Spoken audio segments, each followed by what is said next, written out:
Greetings, friends. Reformed Stoic, back with another video. Let's do an immediate turnaround. Why not? Dexter has just become completely unwatchable in Season 6.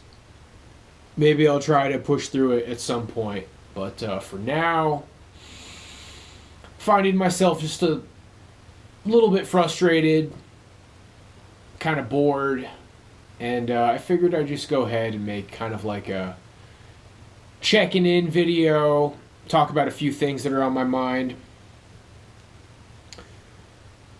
I kind of feel like I'm being tested right now. I have some overlapping injuries.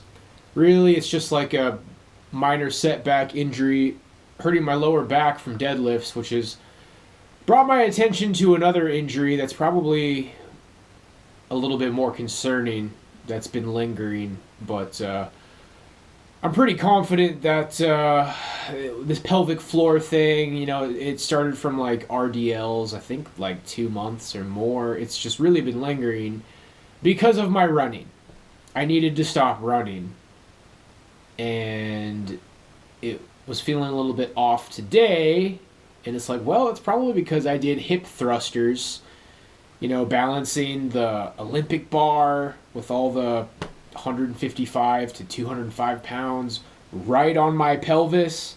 Probably not a good idea, huh?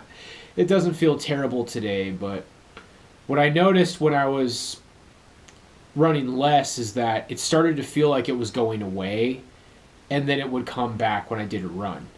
And then for some reason I decided to hey, let's start doing 3 runs a week again. I wanted to really go all in on running, and I just wasn't really putting the pieces together. And so now it's been about 4 days since I hurt my lower back deadlifting. It's happened before. It's just like tweaks the lower spine.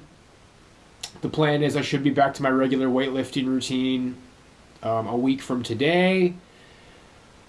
But then 3 weeks off of the runs, and it's all standard procedure for the lower back. That should be fine. It's already feeling like it's on its way out. But yeah, I'm a little bit nervous about the pelvic floor thing, and I had just started doing hip thrusters because I'm also trying to take care of my anterior pelvic tilt.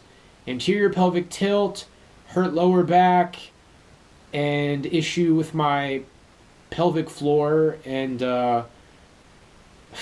it's just all frustrating, guys.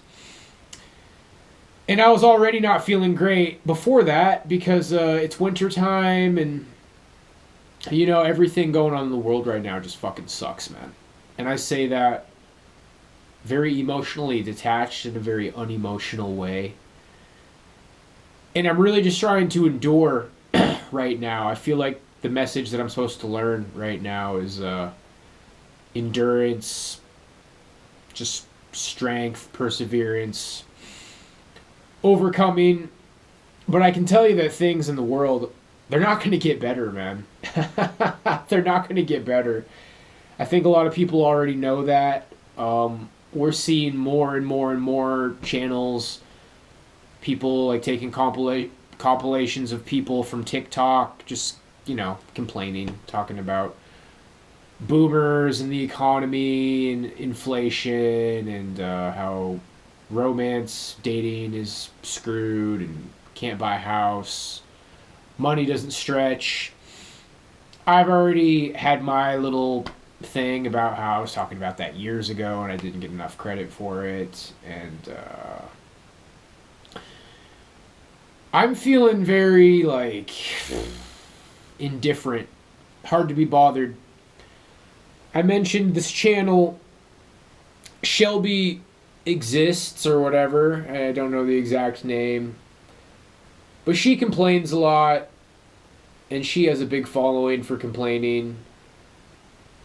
And she said something about, because, she's an artist, and she's like, oh, I'm depressed, and it makes it really hard to make art. I want to make art, but I can't because I'm bummed out. And I said something on a video that got posted on my Patreon, never made it to the channel, where it's just yeah, I feel exactly the same way, but I mean, I'm mentioning it now, but I'm not going to throw a big fucking pity party about it. It's like, yeah, I don't really feel like making rap right now. Like, on one hand, I was like, okay, it's about time to make some more rap songs, and I'm just not feeling it, man. I don't feel like a rapper right now, guys. And quite frankly, I feel like a couple of my songs from the past were like decently good. You know, the sound quality isn't professional, but they're solid demos. And just for a long time in my life, it's been like, okay, these things that I've done, if they got recognition, that would kind of like help push me to the next step. But my channel's doing worse than ever. My new clip channel's not doing very well. Everything's just pointing to shit. Everything's just pointing to shit. And yeah, I'm sitting here complaining a little bit, but it could be a lot worse. Like, it could be a lot worse, man. I maintain that the love of the world has grown cold. X is boring. Just a lot of people trying to get attention. I feel like I can definitely see which accounts are bots, who's not genuine, who's copy pasting shit that other accounts said. Very closely related to the dead internet theory, man. Like, the internet has kind of just, it's just kind of over. Like, we've seen the prime of the internet a long time ago. And one thought that I had for this video is how we are witnessing what Schopenhauer said about progress, that the theory of progress is wrong. This idea that, you know, humanity keeps getting better and better and better and better and better. It gets better for the elite, it gets better for the people who own everything, but honestly, guys, honest to God, my prediction is that there's going to be another, because there's already been one. There's already been a bunch if you count the wars. There's going to be another die-off event. Like, they're just going to kill us, man. They're just trying to strategically figure out how to thin the herd without causing a big fuss about it. And we already saw that, you know, like 5 years ago. I think y'all know what I'm talking about. Things are not going to get better. It's not about politics. It's not about right versus left. People like Nick Fuentes are radical. It's a radical movement. There's a lot of different ways you can look at it. Like, it's trying to get people put on watch lists so radical movements can be counteracted. Or maybe they just want some big shit hit the fan kind of radical movement to come to power. That ultimately leads to conflict and war. I mean, basically, he looks like Hitler. People said that Trump looks like Hitler. No, Nick Fuentes looks like Hitler. And there's people that think that Hitler might have been controlled opposition. Well, Nick Fuentes looks very similar. Look, I'm not really like sold on a lot of stuff that Owen Benjamin has been saying on his X feed. He seems to really have it out for Nick Fuentes, probably coming from a place of bitterness. But I will say, he had a tweet maybe like a week or two ago, probably like 2 weeks ago, time's going so fast, just laying out his whole theory about how Nick Fuentes is controlled opposition and how Hitler was controlled opposition. And I mean, if we're going to get to like the bottom of it without me trying to like lay it all out, it's depopulation. It's depopulation. Hitler led to war. War led to depopulation. And that's all that's left. And what has progress amounted to? Like, imagine these like soy rants, somebody who's in tech, like, wow, standing on the shoulders of giants, I get to live in the time of AI and the iPhone 12, and it's so fascinating what me and my team have been working on, and like 2025 is the best year to be alive. I can only imagine what's coming in the next 5 to 10 years. Slavery, death, depopulation. The 1% becomes the 0.5%, becomes the 0.01%. Bro, like, and I can't be bothered to be a channel that, like, doom posts. anymore, because I already poured my heart into that shit 5 years ago. I didn't get the credit for that I deserved, just like I don't get the credit for the rap that I deserve, just like I don't get the credit for the drumming that I deserve, just like I don't get any of the credit that I deserve, man. And life isn't fair, Bucky. Everybody like has heard that, and there's a lot of people that could put a lot of different spins on that. But I'll just say that it's random, man, and probably like the most annoying thing to me is when people have this whole like I made it on my own mentality, and so many boomers have that mentality. There's so many boomers giving that lecture. I hit a tweet a week ago for roasting Cat Turd because he went on that big spiel about how he made it on his own. He didn't ask for handouts. He served in the military. I had to eat peanut butter sandwiches. And I think that actually spiritually probably gives you bad karma.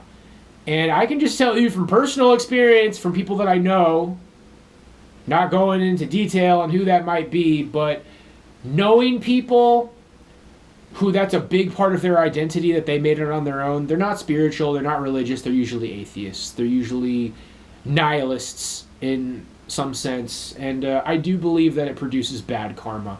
It's connected to a lack of gratitude. When you say that you did everything on your own, like it was also hard for you and you made it on your own, you're not acknowledging any kind of a higher power guiding you. You're not acknowledging that you got lucky. You're not acknowledging that there's other people that were in your same situation and it didn't work out for them.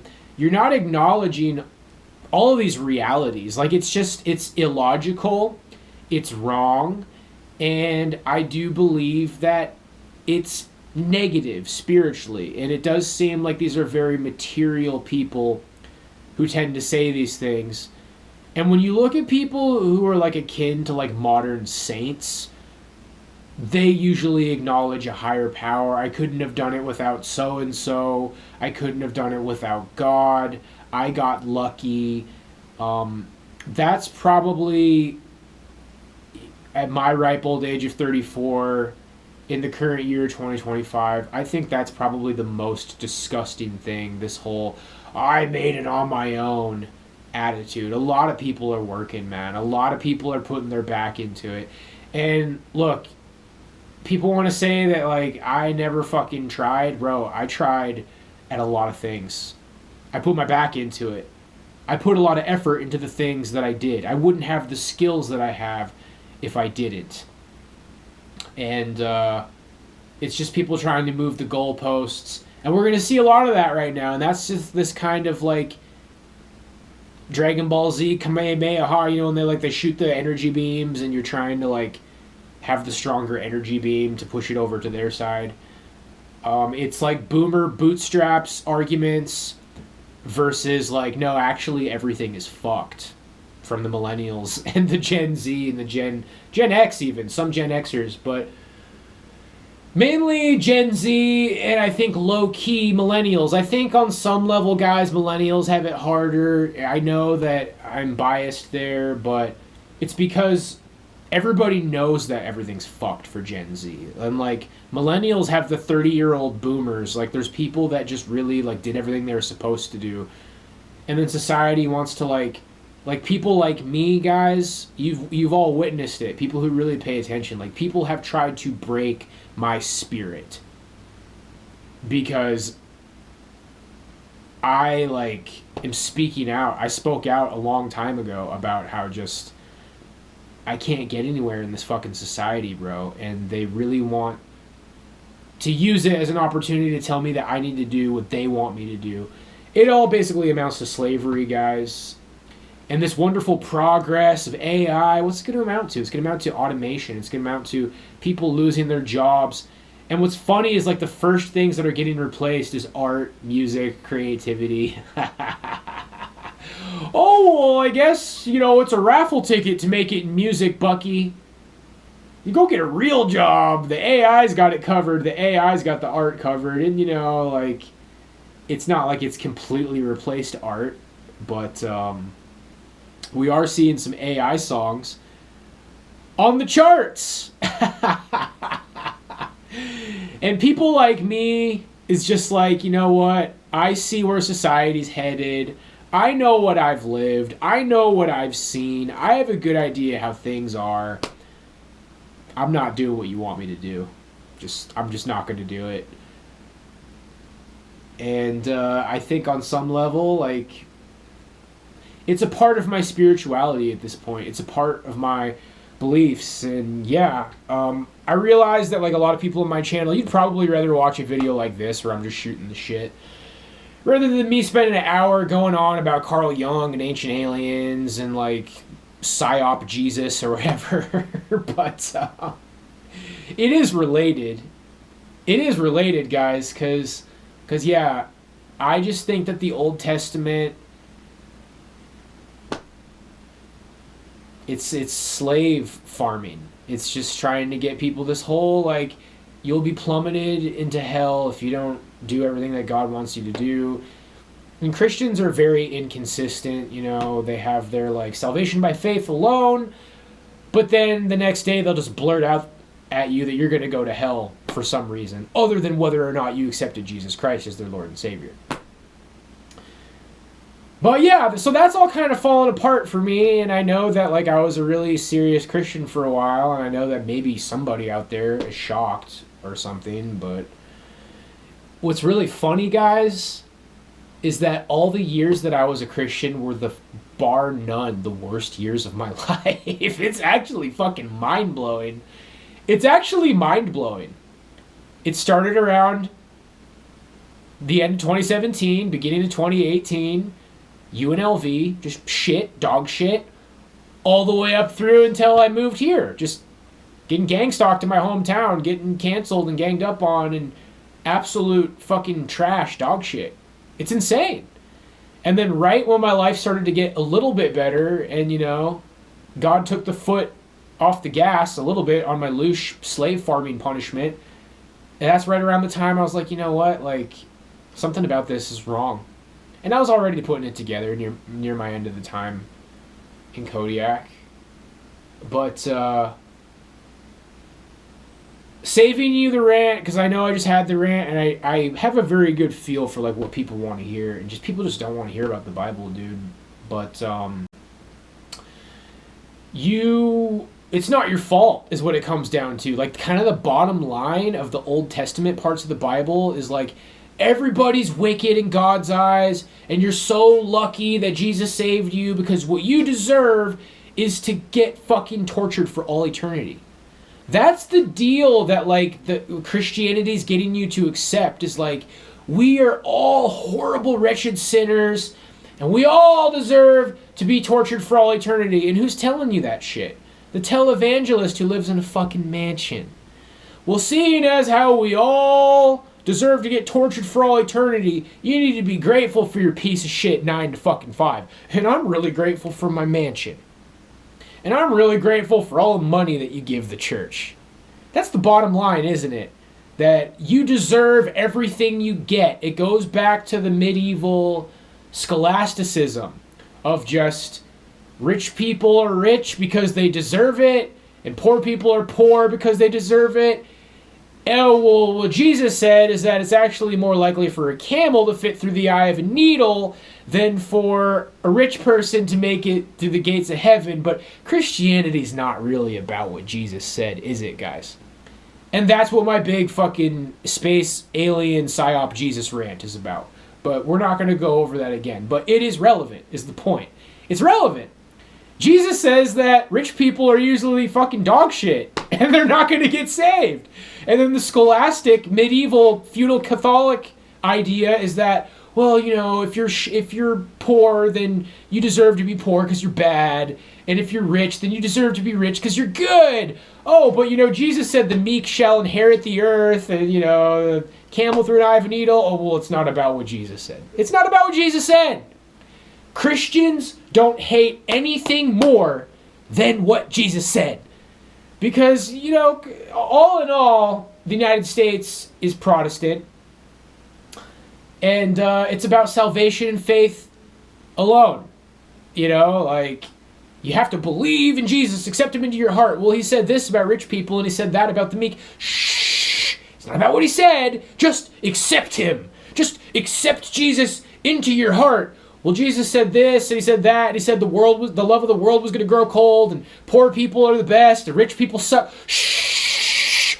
Stop saying what Jesus said. Stop. Just accept him into... I'm fucking accepting! It doesn't fucking mean anything. It means shut the fuck up and get plundered and get fucked and work your piece of shit fucking 9-to-5 job because that's what you fucking deserve. And everybody in charge in the congregation who's telling you that that's what you deserve, they got what they deserve. Which is fucking mansions and the good life. And it's all fucking bullshit. You know what's not bullshit is Schopenhauer. And, you know, I'm reading through Thomas Merton's 7-Story Mountain right now, his autobiography about how he decided to become a monk.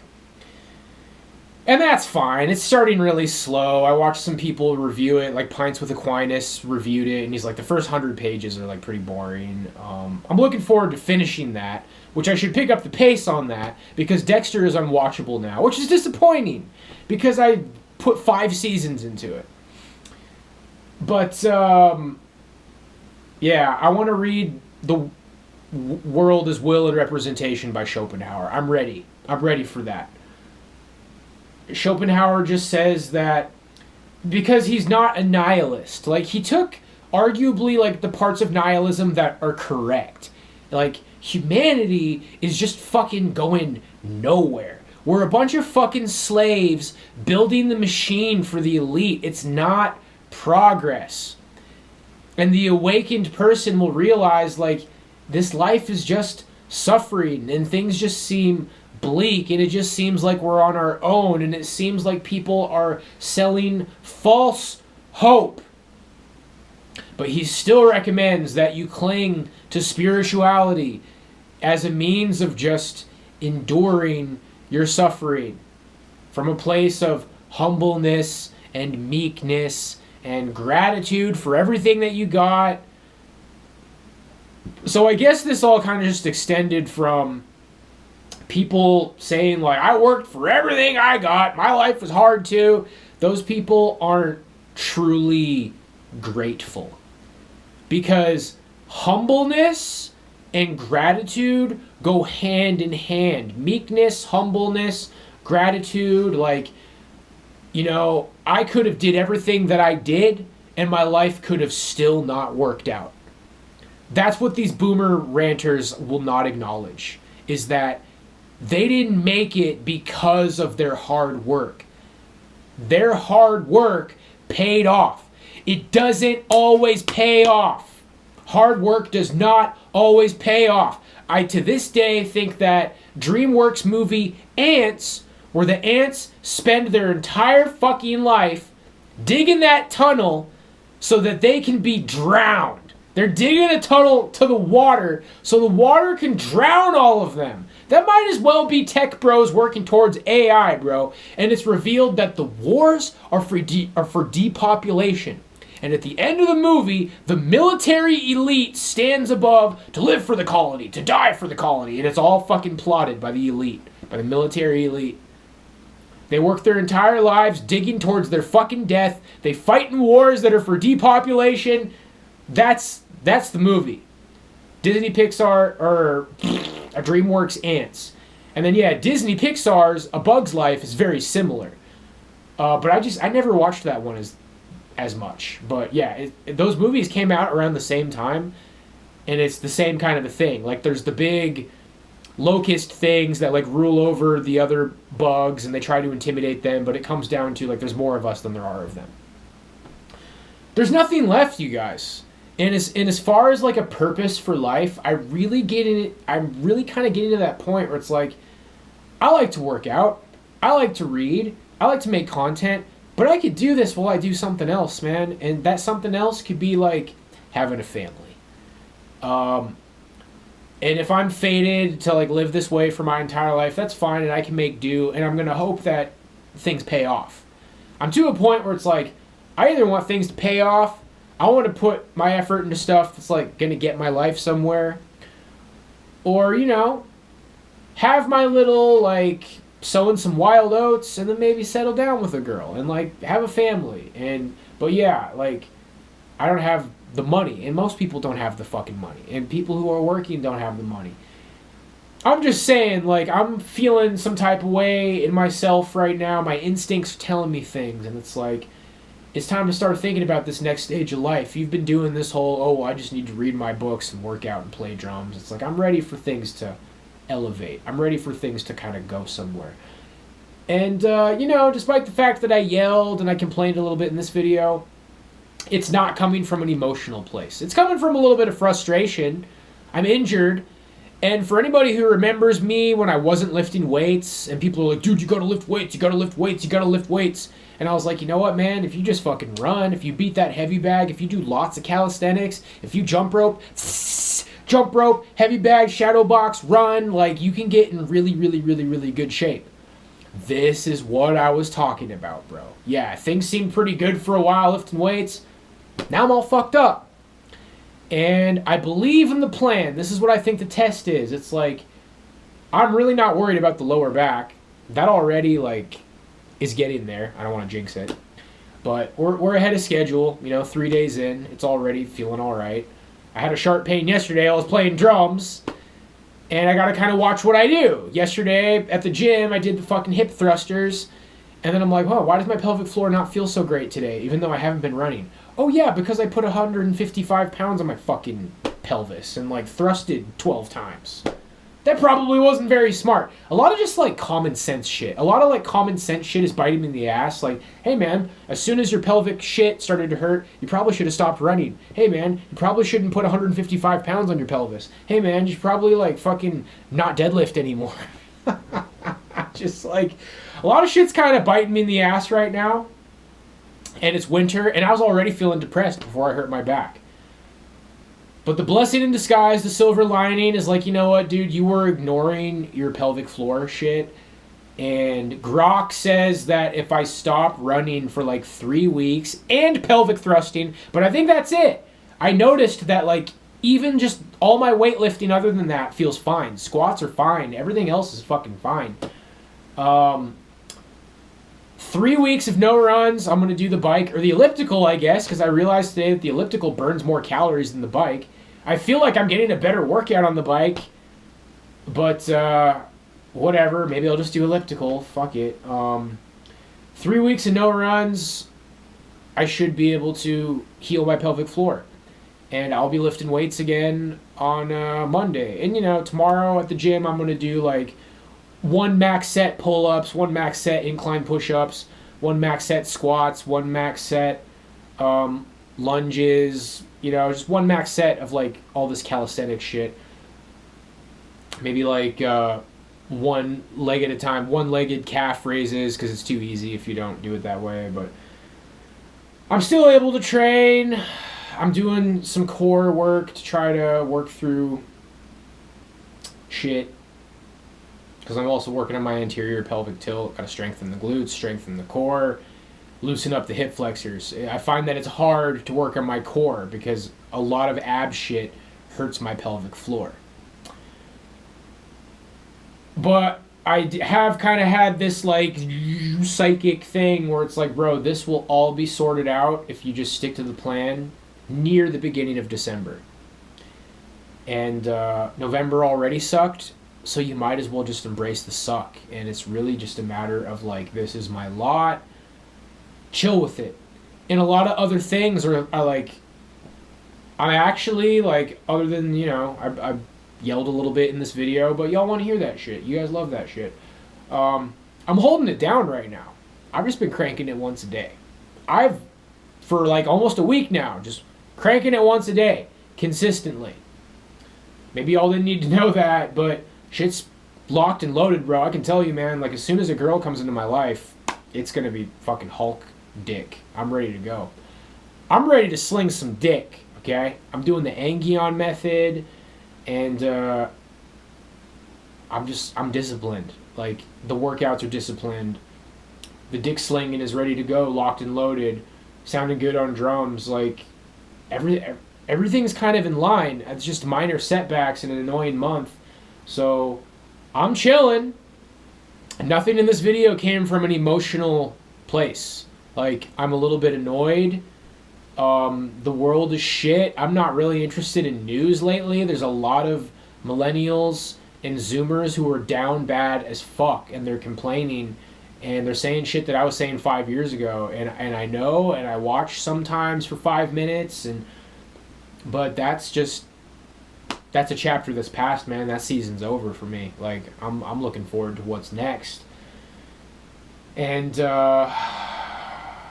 yeah, man, my spirituality is very important to me, and I know that some of the Bible stuff might be hitting people in bad ways right now. If you're part of my Christian audience, I saw somebody on X today. It's like, if God's talking all about forgiveness, then why doesn't he forgive Satan? People are very virtue signally with God is the highest good, who kills his own followers in the desert, and Lucifer, Satan, is the lowest bad, who just didn't listen to God. That's all he did. That's what I've been saying in my last rants, is like, what specifically did Satan do that was so evil? He just disobeyed God. And all of us disobey God, right? I mean, Christians go on and on and on about that. It's impossible for people to fully obey God. That's why we deserve hellfire. That's why Jesus had to save us. That's Protestant theology. Is that that's total depravity of Calvinism. We are incapable of not betraying God. Well, what about Satan? Why does he have to be unforgiven forever? And how come he became like the maniacal leader of evil just because, like, it's fucking stupid, guys. I'm sorry. It's stupid. Jesus isn't. I'm still rocking with Jesus. It's just, I'm sold. I'm sold on Gnosticism, and it's scary, and it's a weird place. There's a lot of money to be made being a regular-ass Christian, go up on a big fucking megachurch stage and cry and be like, oh, Jesus just said something to me, everybody. Hallelujah, hallelujah, hallelujah. And I can be playing drums. Like, I love the gospel chops. Hallelujah, hallelujah. Get it, Stoic. Hey, yeah, Jesus. I could be doing gospel chops, drum solos and shit. There's a lot of grift. There's a lot of money to be made just being a regular-ass Christian. But nah, dude. I'm moving out of the mega mansion into a stinky fucking trailer park, piece of shit, dirty trailer, and becoming a weird, eclectic, Gnostic LARPer, dude. Because I think that reflects reality. Because I think that reflects reality. And when I talk about God, I'm going to keep this brief because I know people don't really want to hear it. It's definitely not the Old Testament God. It's not like the Old Testament God. It's not something that likes the smell of burnt offerings and demands sacrifice and says that, you should prove your loyalty to it by killing your firstborn son, or like kills a lot of his followers for groveling, or has the leader of his movement die in the desert because he punched a rock. He's not anything like. He's not a he or she, or it just doesn't matter, bro. It's not a person. God just is. It's fate. I think, like, without sounding like a meandering, like, just fucking babbling, trying to say something concrete that people can kind of hold on to, God is fate. When you're talking to God, you're talking to fate. You're trying to commune with this higher energy that guides your life, and you're trying to show your gratitude. And I don't know, man. I don't know. And there would be a lot more money to grift if I acted like I did know, but I don't. And I still have faith in something. I still believe. Like I said, I think I'm being tested right now because I talked to Milton. Okay, a lot of people, like, they pray to God and they say, hey, God, can you do this? Can you do that? Can you do this? Can you do that? And he doesn't answer. And I still do that. But when I talk to Milton and I do my little Milton, I made a video about it. I have a system that you could try to do. But I don't really give a shit if any of y'all try to do it. It's a good system, bro, and it's changed my life. So take it or leave it. But I do it. And I commune with this thing that I call Milton, and it's just basically me talking to myself. But what Milton told me is that, like, you have to believe the things that I say. You have to like have faith in the things that I say, because it's just what keeps me moving. It's what keeps me going forward. You don't wonder things like, is this all just chaos? Like, are these injuries just going to linger because they happen for no reason because I'm an idiot and I'm just fucked up? And it just answers the questions. It answers the questions that you want answered. These injuries, they're a test. They're going to be all sorted out by the beginning of December if I just do what I'm supposed to do. And that's that. So let's get to it. Let's get to the rehab. You just believe. People need faith. People need something. And I was thinking about making another video, but I'll just say in this video, I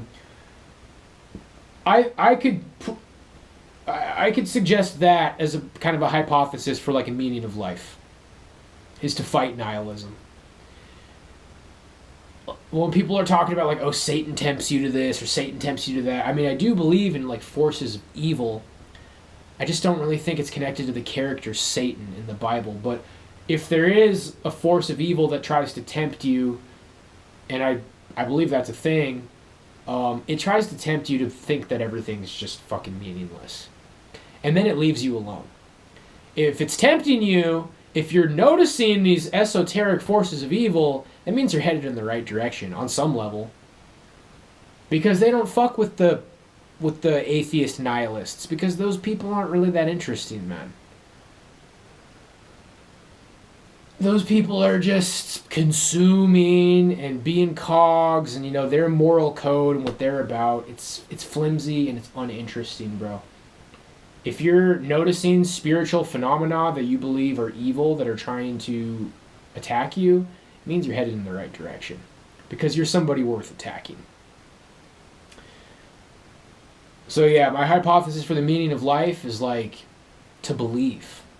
To believe that there's a purpose. To believe that there's a message.